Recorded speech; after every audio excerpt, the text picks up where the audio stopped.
టీ23 news ప్రేక్షకులకు నమస్కారం. తదాస్తు దేవతలు అంటే ఎవరో తెలుసా?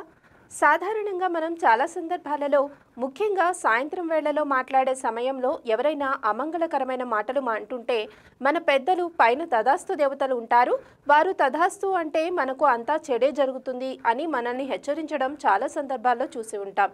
అలా ఎందుకంటారో చాలా మందికి తెలియకపోవచ్చు. మన నోటి నుండి వచ్చే మాటలకు తదాస్తు అని దేవతలు అంటే ఆ విషయం అలాగే జరుగుతుందని, ఆమోదముద్ర వేయడం ఈ దేవతలు చేసే పని అని చెప్తూ ఉంటారు. తథ అంటే ఆ ప్రకారంగా, అస్తు అంటే జరగాల్సిందే అని అర్థం. మనిషి ఏదైనా అనరాని మాటలను పదే పదే అంటే తదాస్తు దేవతలు వెంటనే తదాస్తు అంటారు. ఇలా తదాస్తు అనే వారిని తదాస్తు దేవతలు అని అంటారు. అందుకే మన నోటి నుంచి వచ్చే వాక్కు సత్యవాక్కుగానే ఉండాలని శాస్త్రాలు చెబుతున్నాయి.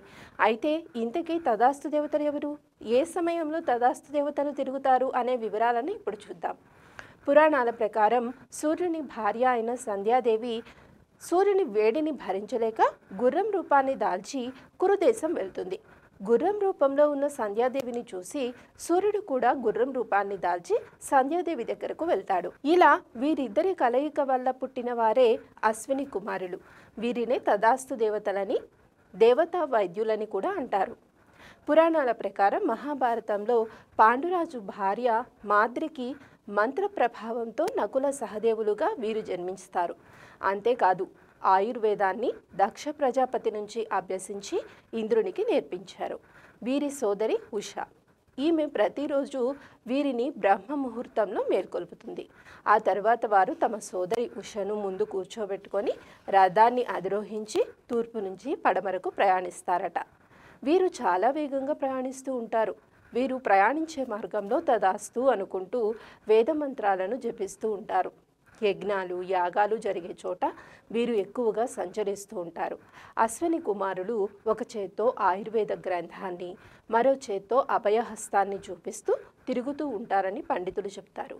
అశ్విని కుమారులు ఎక్కువగా సాయంత్రం సమయంలో తిరుగుతూ ఉంటారని నమ్ముతారు. సాయంత్రం 4 గంటల నుంచి రాత్రి 8 గంటల వరకు వీరు తిరుగుతూ ఉంటారని పురాణాలు చెబుతూ ఉన్నాయి. సంధ్య విషయంలో స్వవిషయాలను పలుమార్లు అంటే ఆ దృశ్యాన్ని చూసిన దేవతలు తదాస్తు అంటూ ఉంటారు.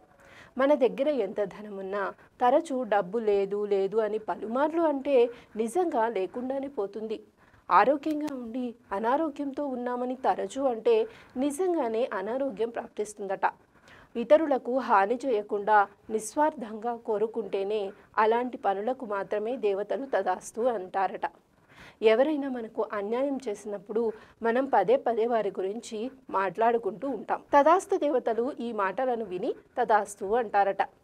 దీంతో మనకు అన్యాయం చేసిన వారి పతనం ప్రారంభమవుతుంది. కాబట్టి ఇతరుల మంచి గురించైనా లేదా మన గురించైనా మనం చెడుగా మాట్లాడకూడదని పండితులు చెబుతున్నారు.